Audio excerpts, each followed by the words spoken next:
So obviously officers are stunned, shocked, just baffled by what they see at this point.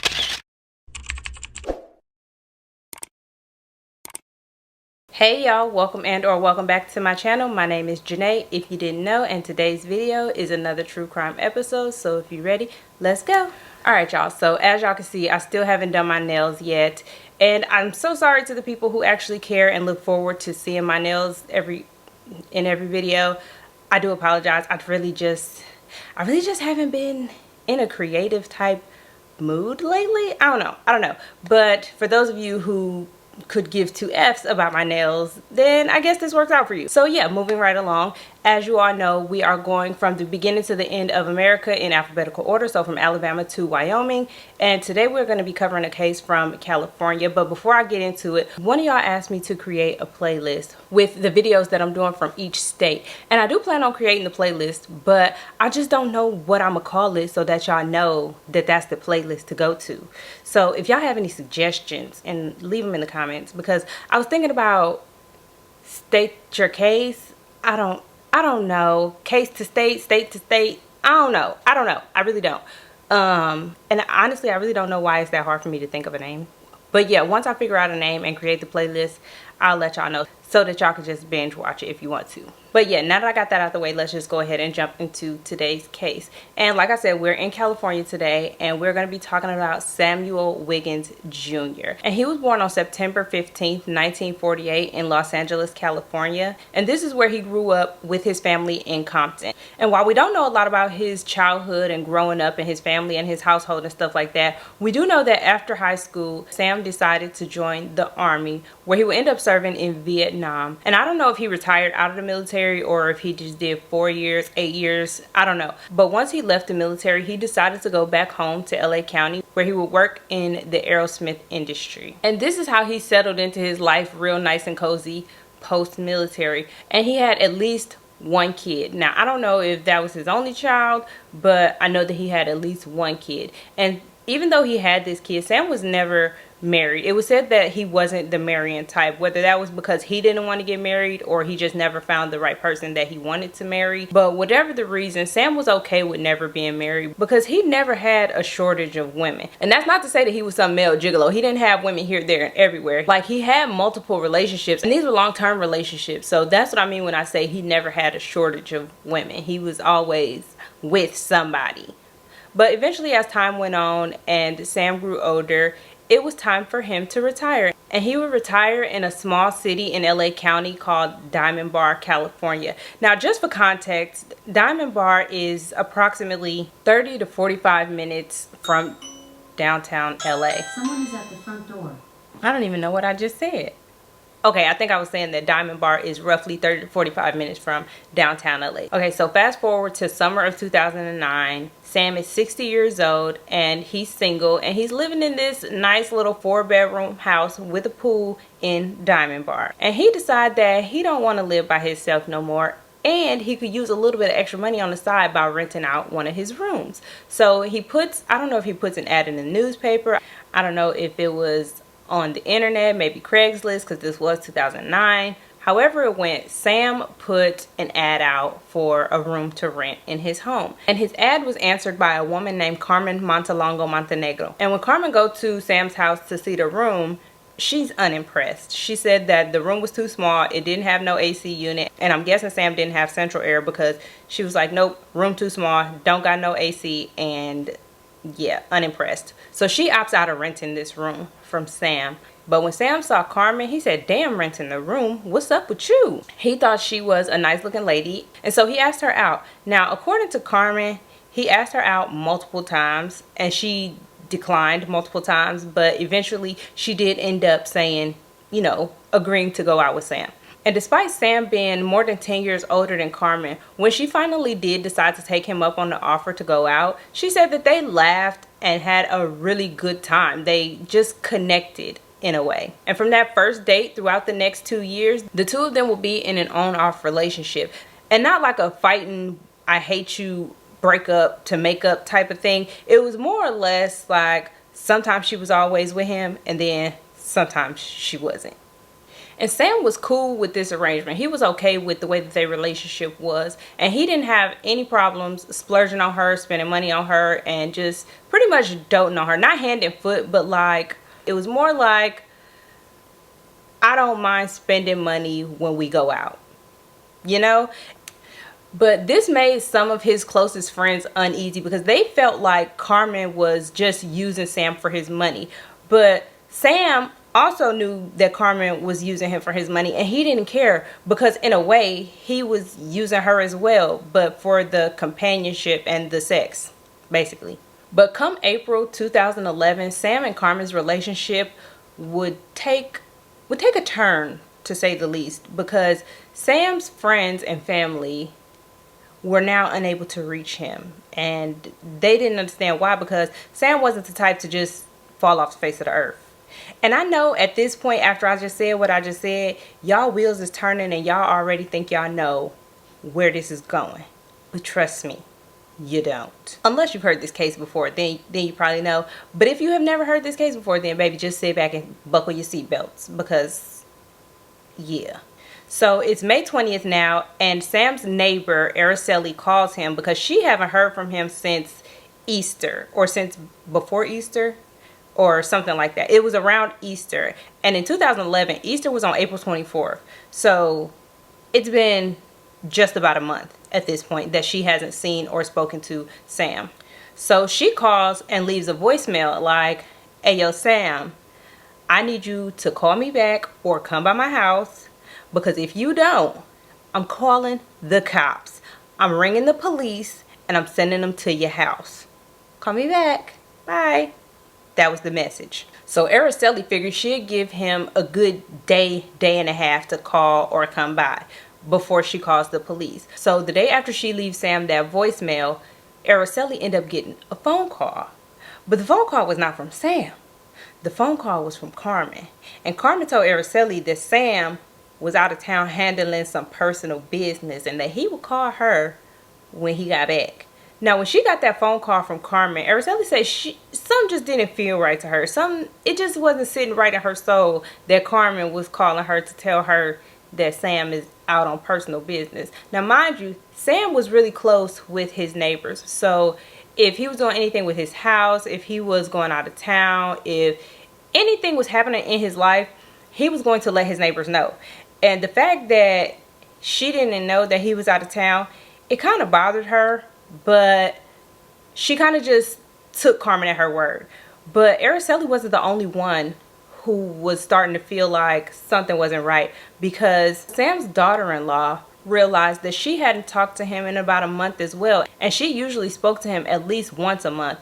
And his nephew also hadn't talked to him, and he started asking around other family members like, "Hey, you talk to Sam? You talk to Sam?" And nobody had spoken to Sam. And the fact that not one person in his family had seen or spoken to Sam, it definitely threw up some red flags. So jumping backwards a little bit to May 19th, so a day prior to Araceli leaving the voicemail, Sam's daughter-in-law actually called the LA County Sheriff's Office to report Sam missing. So Araceli didn't even have to do it. So it was already done prior to her even leaving Sam that voicemail. My bad, I apologize. Michelle, the daughter-in-law, she didn't report Sam missing on the 19th. She actually just called for the sheriff's office to do a welfare check on him. So the police go do a welfare check on Sam, and they come in contact with Carmen. And Carmen tells the police that she has talked to Sam, but he was out of town with some drug dealer named Emmett, and he was kind of dealing with a drug problem. Okay, so he out of town dealing with a drug problem with some drug dealer named Emmett. So they like, okay, well, if you've heard from him, good, great, bet. So they go on about their business and tell Michelle that, oh, he's fine, he's been in contact with somebody, no worries, right? But after the police do the wellness check, Michelle gets a phone call. I bet y'all know from who? I bet you know from who.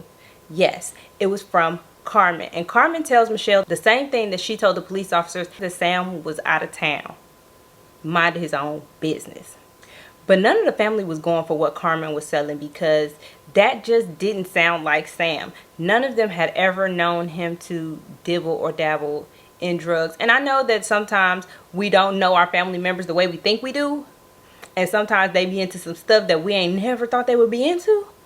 But it just didn't sit right with the family, and so they ended up filing a missing persons report because they just knew Sam wouldn't just up and disappear. And so for weeks, friends and family were trying to find out where Sam was, and whatever was going on, they just had this sneaky suspicion that Carmen had something to do with it. But it wouldn't be long before they got their answers, because everything started to unravel on May 25th, 2011. So now, instead of just doing a welfare check on Sam, officers are now investigating him as a missing person. So they go back to talk to Carmen, because some of the neighbors said that they seen Sam's car in the neighborhood and they seen Carmen driving the car.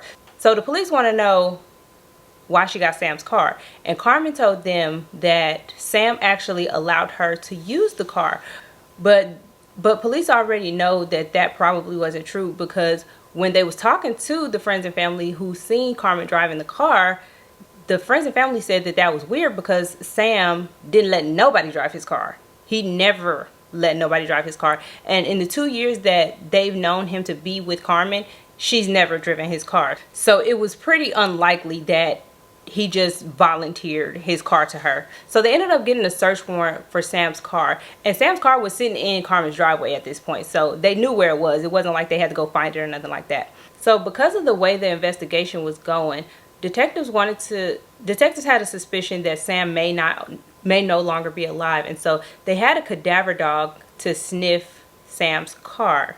And when the cadaver dog got to the trunk of Sam's car, it alerted, basically saying that something dead has been in this trunk. But when the detectives opened up the trunk, there was no Sam. So initially that's like, okay, great. But then at the same time, it's kind of like, okay, well, he's not here, so where the hell is he? Hopefully he's still alive, but it's not looking promising, especially since the cadaver dog alerted to the trunk. But if he's not here, then where is he? And like I said, this search is going down in Riverside, California at Carmen's place. But at the same time, police in Ontario, California get a 911 call. And this call comes in from a person named Matthew Bell. And Matthew say he wants to report a dead body. And he also said that his cousin has really gotten herself into some shit. And I already know y'all know that his cousin is Carmen Montalongo. So the police pull up to where Matthew say he at, and they see Matthew's girlfriend, and Matthew's little brother walking down the street. So they stop to talk to them like, hey, what's going on? And as they talking to Matthew, his brother, and his girlfriend, they see a woman wheeling a trash bin down the road, and she's not too far off from the trio. So she sees the police pull up, and she pulls the trash bin to the curb and then walks towards a house. So it's almost like she was putting the trash on the curb for the trash collection to come pick it up. And the trio, like, that's her. That's the one who got the dead body. That's what I'm telling you about. So the police pull up on her real quick before she can make it in the house. And they like, hey, come here, come here, come here. So she goes to the police. She's being very cooperative, you know, just complying with whatever the hell they ask. What's your name? Like, yada, yada, yada. And so they hit her with the question like, you was pulling this trash bin? So she just look at him. She ain't say nothing. So officers lift the lid to the trash can and they see a blanket. And it's like, okay, nothing strange here. But then they move the blanket. And underneath the blanket is a human torso and human legs. No head, no arms. So obviously officers are stunned, shocked, just baffled by what they see at this point. And they like, girl, what is happening right now? And all Carmen says is, that's the SOB who raped me. And with that, she is handcuffed and taken down to the station for questioning. But as soon as she get there, she tells them that she's willing to tell them everything, but she needs her lawyer present first. So she pretty much lawyers up and they can't talk to her no more. So now they go to talk to Matthew like, what the hell happened today? And Matthew tells them that Carmen came to the house with two dudes earlier that afternoon, offering him, his girlfriend, and his little brother $100 each to leave the house. And they like, bet, easy money. Now mind you, like I said, Carmen and Matthew are cousins, and Matthew and his girlfriend lived at that house, and I think that was a house that his mom owned. So Carmen's auntie, this is Carmen's auntie house. So it's not weird for her to just pop up and be like, y'all going on somewhere, right? So like I said, she offered him the money. They like, bet, easy money, we out. But once they get a little ways away from the house, they like, we probably gonna need our money up front, so let's go back and get our money and then we'll leave. But when they came back, the two dudes ended up leaving, but the trio could see that they were helping Carmen dig up the backyard. And initially they didn't think nothing of it, because for the past couple of weeks Carmen had been coming to the house, digging around in the backyard, laying dirt, and pretty much she was saying that she was gonna build a garden back there and make it look better for her auntie. So they literally just thought she was being a good niece. So like I said, initially there was not a thought about her and these two men digging up the backyard. But then Carmen was like, listen, I will give y'all $5,000 each if y'all help me dig up this backyard, right? So they kind of skeptical, but then at the same time, like, all we got to do is help you dig up this backyard. Okay, bet. Boom. They about to help. So they get to digging. Boom, boom, boom. They digging. And then they come across this black plastic bag. Now, once Carmen see this bag, she starts tugging at the bag, like trying to get it out the ground. But in the process of pulling the bag ripped. And as soon as the bag ripped, this foul odor escaped. So Matthew started gagging. I don't know what his brother and his girlfriend doing, but they probably gagging too. But Carmen is unfazed. She grabs a trash bin that's nearby and she starts throwing whatever in that bag in the trash can. And Matthew say he just see legs and flesh being tossed into the trash bin. So he's no longer gagging. Homeboy straight up vomits. And that's when his brother and his girlfriend is like, oh hell nah. And they jet from the backyard, and he gets on his phone and he calls the police. And while they walking down the road with Matthew on the phone to police, Carmen is trailing behind them with this trash bin full of body parts. And that's when the police roll up on her. So she literally got caught red-handed, body in tow. So the body parts are taken to the medical examiner's office, and being that the head and arms were not in the bin, they couldn't make a positive ID on the victim because they didn't have no fingerprints to go by because the arms weren't there, or they didn't have, you know, a face for anybody to recognize. So while they thought it could possibly be Sam, they wasn't 100%, they couldn't be 100% sure. So detectives go back to the backyard and start digging it up, trying to see if the arms and the head might be in the backyard. However, they came up empty-handed after a couple of days and nothing was found. So as the investigation continues and details about the crime are released, tips start rolling in. And one of those tips was from Carmen's mom.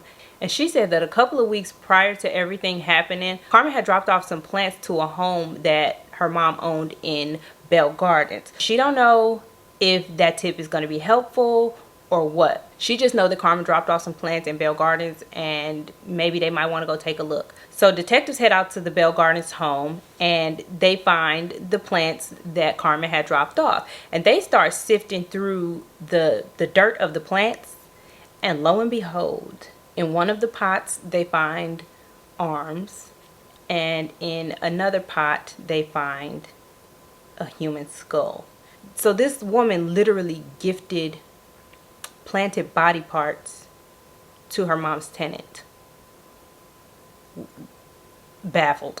So it also came out during the investigation that Carmen asked a couple of other people to hold boxes for her. She just needed somewhere to store a couple of boxes, and one of her friends said okay. But once she was arrested, that friend obviously called the police like, hey, come get these boxes. And so the police ended up going to retrieve the boxes, and once they went through them, they found that there was bloodstained carpet and bloodstained tile that matched carpet and tile that was in Sam's home. So moving forward now, the medical examiner received the head and the arms that was in the potted plants and was able to positively identify the remains of Samuel Wiggins Jr. And it was determined that the manner of death was homicide and the cause was 24 stab wounds, 2 in the abdomen area and 22 in the back. So obviously, with all of this evidence compiled against her, Carmen is now formally charged with the murder of Sam. Now, you would think that with all of this evidence and then literally being caught red-handed with the fucking body in the wheelie bin, that Carmen would plead guilty and or come to some type of plea agreement. But no, not Carmen. She decided that she was going to plead not guilty and take this to trial. So in this trial, the prosecution basically said that Carmen was a money-hungry con artist who took advantage of older men with money. And it came out that she had bled at least 2 other older gentlemen dry, honey. She took all of their money. It was said that one of the men was homeless while she was living off of his social security. Now, I don't know how true that is though, but that's what they said.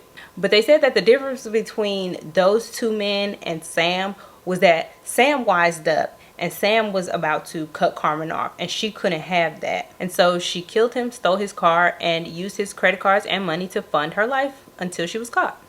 But the defense said, oh no, that's not what happened. And Carmen, she decided to take the stand in her own defense. So I'm going to tell y'all what she said. So she said it's early May, and she at Sam's house. She had just gotten out the shower, and she was wrapped up in a towel, and he wanted to have sex with her, but she didn't want to have sex with him. But according to her, Sam just wouldn't take no for an answer. So he essayed her. And after the essay, she escaped his house. Those are the words she used. She said she escaped his house and went home. She said she pretty much just tried to forget that it ever happened. And she said she didn't call the police because they don't ever do the right thing anyway. So it wouldn't have been no sense to calling them because they won't go do nothing anyway. But she did end up telling her ex Jacques, I can't pronounce his last name. It's Lefevre. I'll put the spelling on the screen.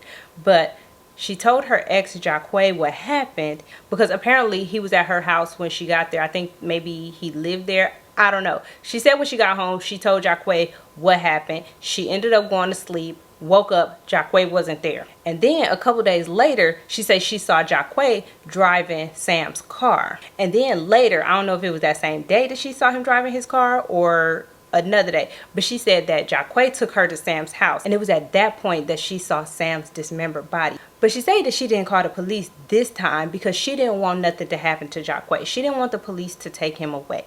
So the prosecutor doing cross-examination was like, okay, well, if that's the case, then why was you seen driving his car? And Carmen said because she didn't like putting miles on her own car. And so they was like, okay, cool. Why was you using his credit cards then? This woman out of her mouth said, because Sam would want to make sure that I had everything I needed. So basically her defense was that her ex-boyfriend did it and she just reaped the benefits. But let me tell y'all a little something about Jacques. Allegedly, he was one of the people who she stole all of his money pretty much. And also, Jacques was 85 years old at the time this crime happened. 85 years old. And furthermore, Jacques was deceased at the time of the trial. So she pretty much blamed it on an old decrepit deceased man. But the jury wasn't buying none of that, and she was found guilty, and she was sentenced to 26 years to life on September 29th, 2014. But yeah, y'all, that is all I have for today's video. My camera's about to die, so I gotta go. I will see you all next week when we are in Colorado. And honestly, I really don't know why it's that hard for me to think of a name for it. Oh my goodness, my eye. When I put these eyelashes on, that shit be drooping. Like, how you pull it up? How you get it to stay up? Did I pull the eyelash off? Oh my god. Oh my Jesus. Like, it looks so small. Am I messing up my eyeliner is the question. But it just looks like my eye is little. Like, I don't know. I'm just gonna have to work with it because, I mean, what can I do? I got one little eye, I guess. And that's not to say that he was just some player pimping hoes and shit, but don't say that. Like, he had multiple relationships, and these were long-term relationships. So while he just didn't have, no. He would retire in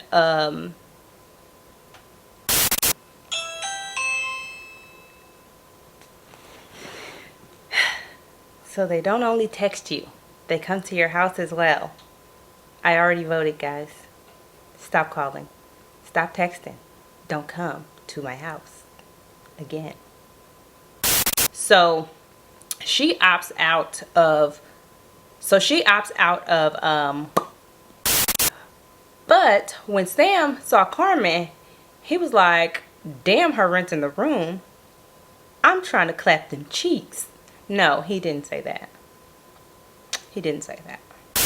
And from that first date throughout the next 2 years, the two of them would...